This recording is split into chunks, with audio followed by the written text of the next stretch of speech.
and through a mysterious series of events, I went from being a shepherd's son to being a police officer to being a sheep farmer, and with a little bit of YouTube and other things mixed in there as well. So did you always want to be a policeman when you were a kid? What happened there then? Why did you make that decision? It was one of those things, because my father's a shepherd. Essentially, a shepherd is like, an employee of a farmer, so there's no direct route into farming, and no farm to take on, essentially.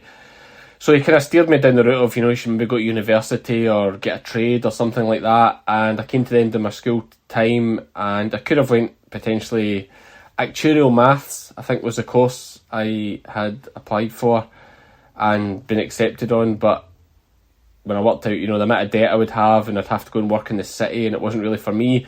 It coincided with the time that the SNP had just came in Scotland, and part of their manifesto was 1,000 more police officers in the street, which ironically is what they need to stick in their next manifesto as well, because things are so bad up here.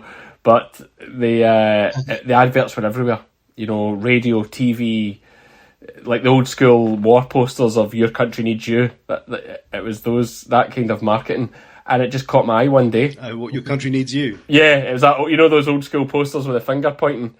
I'm not that they didn't use those posters, of course, but it was that type of marketing. It's like, we need you. Come on, be a police officer. It's great.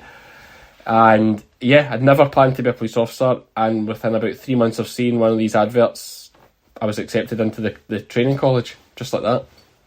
Wow.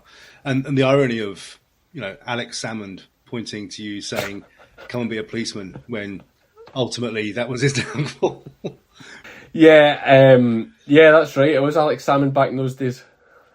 So how long did you do that? How long were you became a policeman, and how long for? Yeah, so I joined back in 2009, I think it was. I was 18 when I joined, and we had a massive training course at that point. They really were throwing the numbers at it.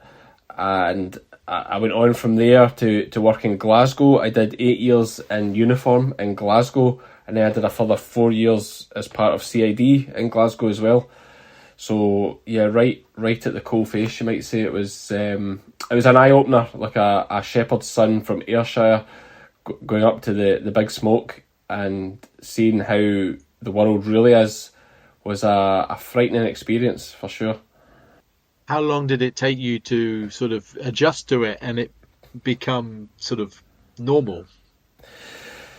Yeah, I don't know if it ever became sort of normal, like the way people live, and it really opens your eyes to how privileged you are. Like I was brought up fairly poor because there isn't big wages in farm workers, and we were a single income household. We had a great lifestyle out on the farm all the time, but compared to the other kids that I went to school with, we didn't get games consoles or fancy new bikes or any of this stuff that they got, or never went abroad until I was 14 or 15 when one of my friends took me abroad.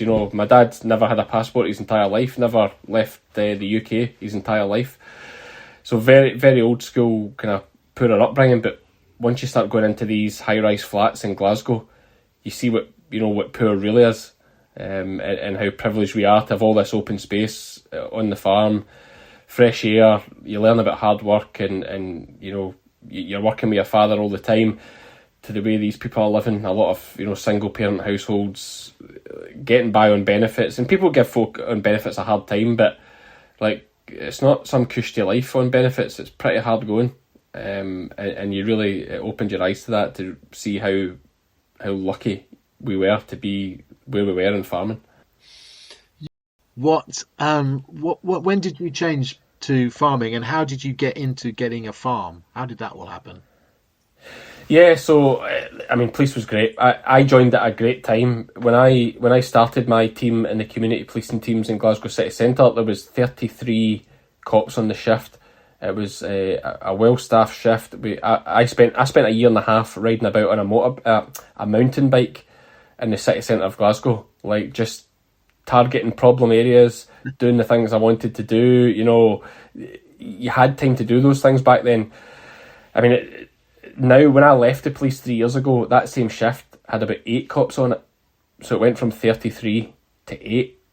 And that's pretty a good example of the way things are across the whole force. It's a shocking state of affairs now, it really is. And I think it's just going to get worse, because police used to be, it was a career for life. You know, if you're a police officer, you're a police officer for your 30, well, back in those days it was 30 years.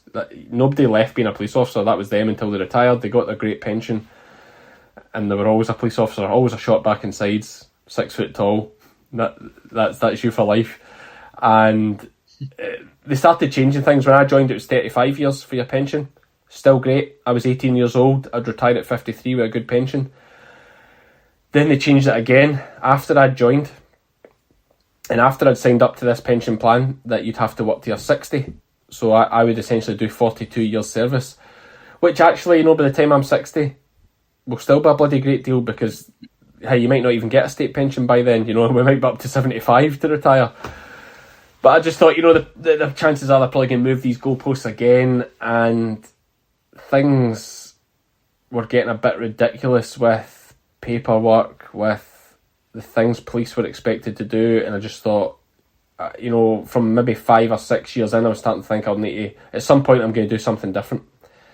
And it just so happened that when I turned 25, my father was diagnosed with cancer, and one of those, you know, typical stories, you get 2 months notice, and yeah, sure enough, died pretty much bang on 2 months later. And straight away I'm like, you know, grief was the big thing, because it was very old school. My dad's my hero, that was that kind of setup.